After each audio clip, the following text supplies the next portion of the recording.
Hello అండి, ఏంటి వీళ్ళంతా ఇలా డబ్బులు చేతిలో పట్టుకొని చూపిస్తున్నారు అనుకుంటున్నారా? వీళ్ళంతా నా ఫ్యామిలీ అండి.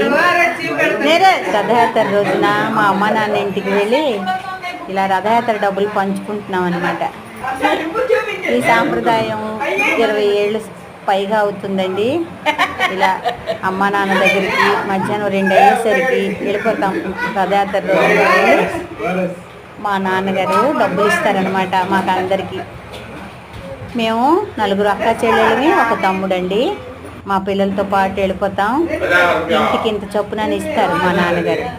ఈ సంవత్సరం కాకపోతే మా నాన్నగారు లేరు కొన్నేళ్ళుగా.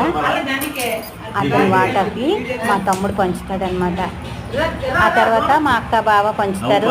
ఆ తర్వాత నేను, ఆ తర్వాత నా చెల్లెళ్ళిద్దరు, మా తమ్ముడు కూడా ఇస్తాడు.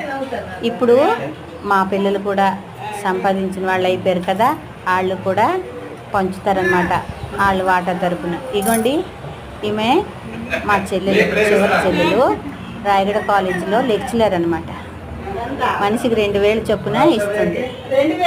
వాళ్ళ ఆయన వాట అయిపోయింది, ఇప్పుడు తన వాట అనమాట. జాబ్ చేస్తుంది కదా, అందుకని ఇలా సంపాదించిన ప్రతి ఒక్కరు డబ్బులు పంచుకుంటామండి.